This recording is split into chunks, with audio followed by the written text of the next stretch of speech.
마침내 선조의 어가는 이 나라 북쪽의 맨 끝인 의주에 도착한다. 한양을 떠난 지는 53일째요 평양을 떠난 지는 12일째였다.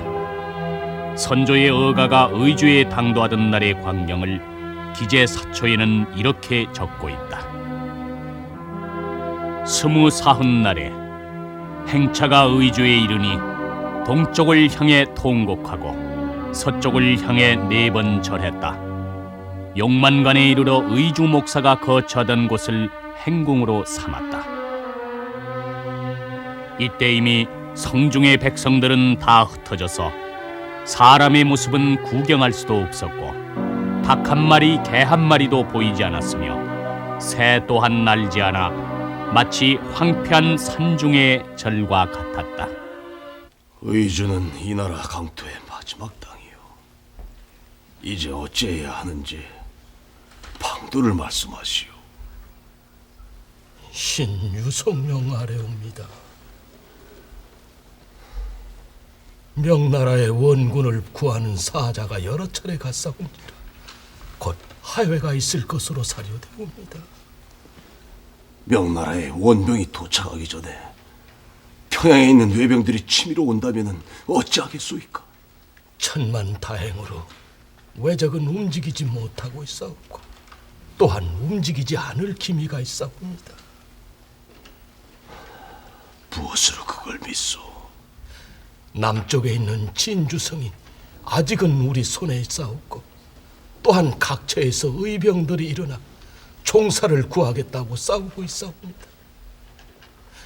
사세가 이러한지라 저들은 평양에 머무르면서 강화의 기회를 엿볼 것으로 사료되옵니다. 경상 우수사 원균, 전라 우수사 이혁기, 전라 좌수사 이순신 등이 연전연성하고 외적의 수로를 끊고 있사온지라 외적의 북상은 실로 만만치 않은 줄로 아옵니다. 원하옵건대 심기를 편안히 하시옵고 명나라의 원병이 당도하기를 기다리신다면 전기는 날로 우리 조선에 유리해질 것으로 사료되옵니다. 유념해 주시옵소서.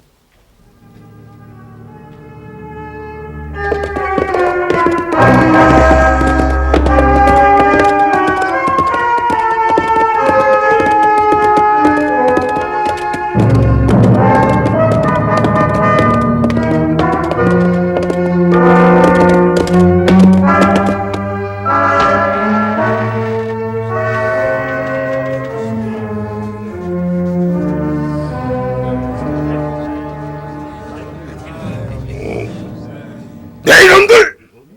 당장 일어나지 못하겠느냐?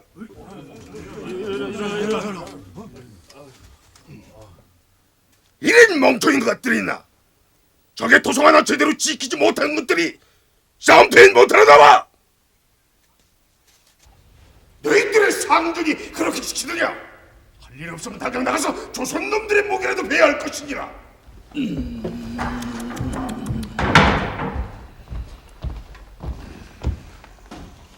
어서 오시오, 가드님. 네, 이럴 줄 알았어. 뭐 때문에 바쁜 사람 오라가라 하시오.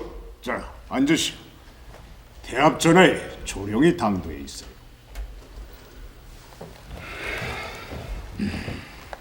여기 지도를 보시오. 조선의 의병들이 이 진주성으로 향해서 움직이고 있어요.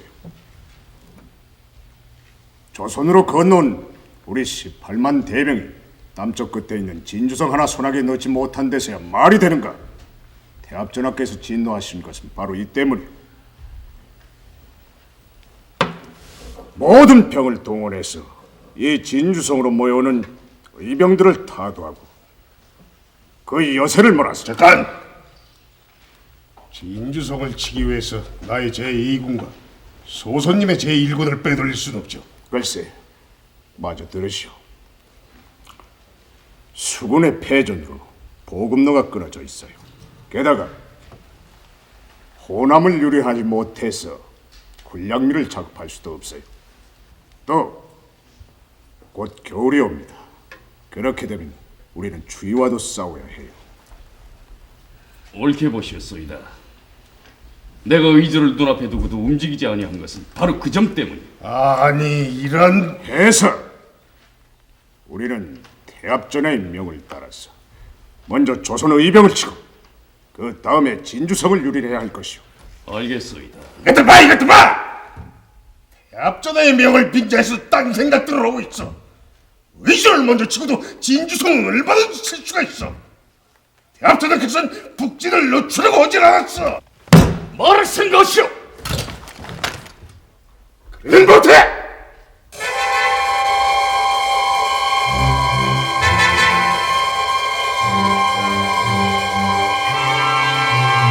왜군의 진영에서도 이 같은 갈등이 계속되고 있었다. 소서 행정이 풍신수길의 명을 교묘히 어기면서까지 공격을 늦춘 저희가 어디에 있었는지 그 확실한 결론을 아직 일본에서조차 내리지 못하고 있다.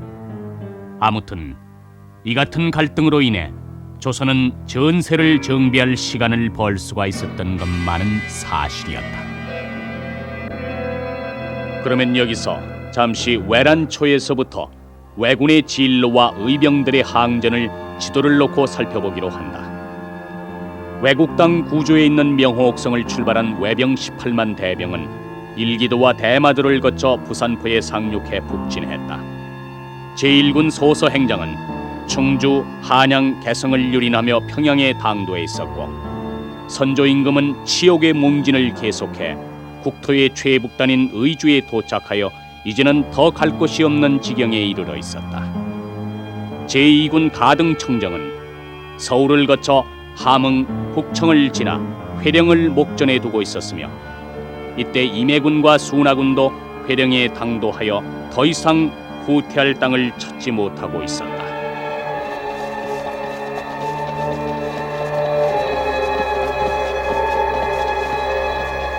명나라에서 온 원병의 수는 5,000명.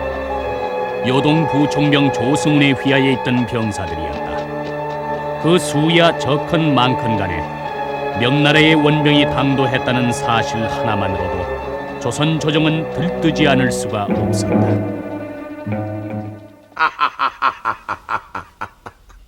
조선 조정에서는 풍원 부원군 유성룡, 좌의정 윤두수, 병조 판서 이항복으로 하여금 조승훈을 융숭이 접대하게 했다. 아니 그래, 전쟁을 어찌했기에 왜적이 단숨에 평양에까지 왔다는 말씀이오? 아니 왜 대답들을 못하시오? 그대들의 북충이 아니고서야 어찌 이런 일이 있을 수 있느냐, 이런 말씀이 왜다? 장군, 말씀드리기 송구합니다마는 장군께서는 이 나라 강토에서 왜적이 물러나게 하는 것이 소임일 뿐, 조선 조정의 과실을 문책하기 위해서 오신 것은 아닌 줄로 아오이다.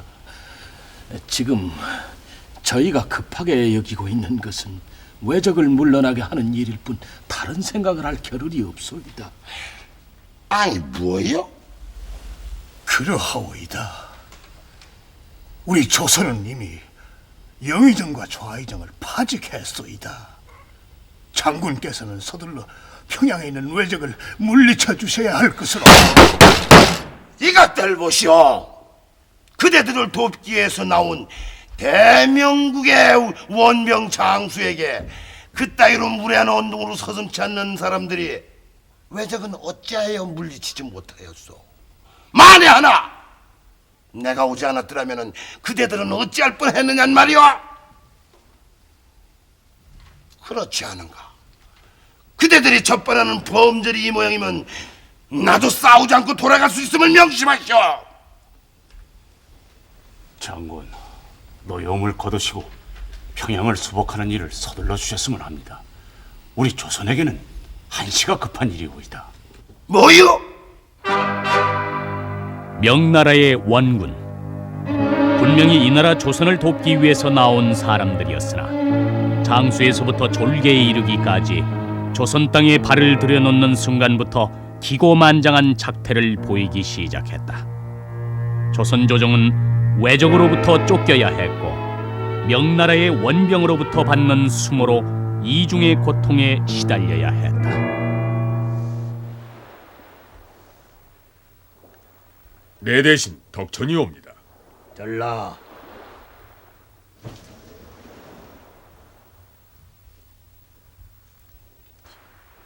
전하, 대정소 마님께서 위중하시다 하옵니다.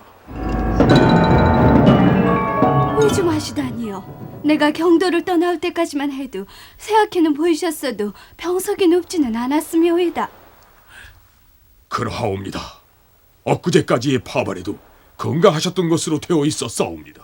대체 전이라고 하는 자들은 뭐라고 썼다는 것이더냐? 관백이 나와 태압의 옥체를 살피던 보살펴드리라고 하진 않았더냐? 전이들은 정성을 다해서 보살펴드린 것이 확실하다 하옵니다. 득치된다!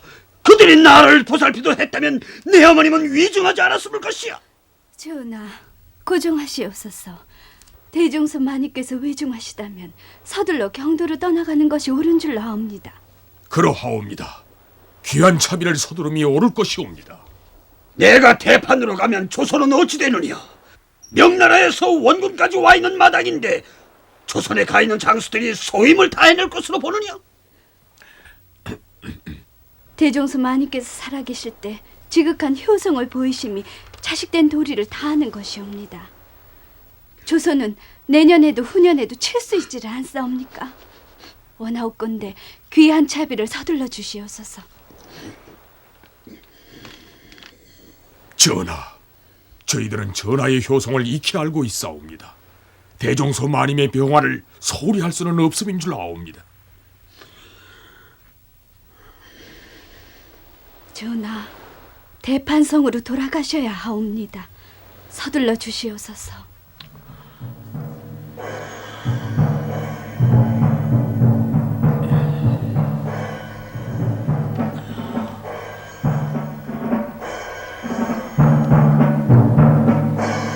풍신수길의 사사로운 일과 임진왜란은 깊은 관계 위에 있었다.